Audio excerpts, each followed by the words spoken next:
amazing faith. Now let me ask you, show of hands, how many of you would say that you have amazing faith? Like absolutely amazing faith. Okay, good. There are some who would say that, if you have enough faith, you can move mountains. If you have enough faith, then you can be healthy, you can be wealthy, you can be taller, you can be better looking. Obviously, I have absolutely no faith if that's the standard. That's not typically the type of faith that we're talking about this morning. But it does remind me of two guys that were driving to work. As they're driving to work, one guy turns to his friend and he says, "Hey, how's your brother doing?" And his friend says, "Well, he's really, really sick and he's not doing good at all. And in fact, the doctor says he could be close to death." And his friend said, "Oh, no, don't say that. Don't say that he's sick. Don't say that he's doing really poorly, because that's a negative confession. And if you speak it, it could happen." So a couple weeks later, they're driving again. He said, "Hey, how's your friend doing?" And so the guy answers and says, "Well, now my friend thinks he's dead." So there you go. That's not the kind of faith that we're going to see here in Luke chapter 7. But here before us is an example of amazing faith. So let's look at Luke chapter 7, beginning in verse 1, when it says, "Now when he concluded all his sayings in the hearing of the people, he entered Capernaum. And a certain centurion's servant, who was dear to him, was sick and ready to die. So when he heard about Jesus, he sent elders of the Jews to him, pleading with him to come and heal his servant.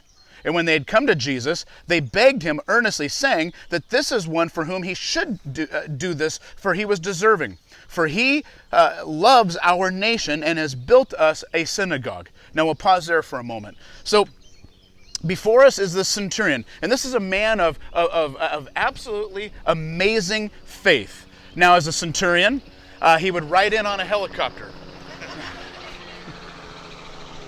Now, we know that a centurion, the very definition of the word means that he was a captain of 100 soldiers. But really, the centurions were the backbone of the Roman army. As a centurion, he would have been paid twice the amount in salary of a regular soldier. The qualifications to be a centurion, number one, he had to be at least 30 years old.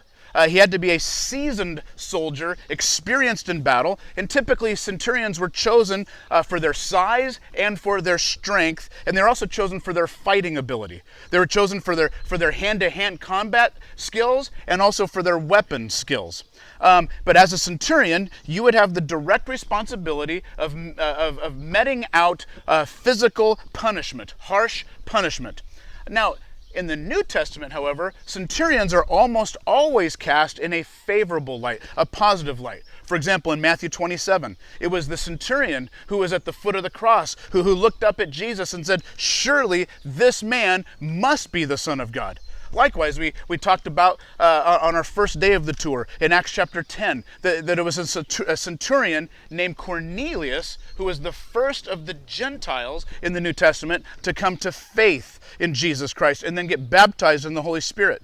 And yet, this centurion that we're reading about, even though he's a battle-hardened commander of 100 Roman soldiers, battle-hardened as he was, it seemed that he had a soft, compassionate heart. In fact, what's amazing about this centurion is just how much he cares about his servant. Now you have to understand that servant, that word means slave. Now keep in mind that in the Roman Empire at this time, there were 60 million slaves in the Roman Empire. Now, it was common in that time that if you had a slave and your slave became too ill to work, then it was common that you would put that slave down. You would kill that slave, much like you would put down a sick horse.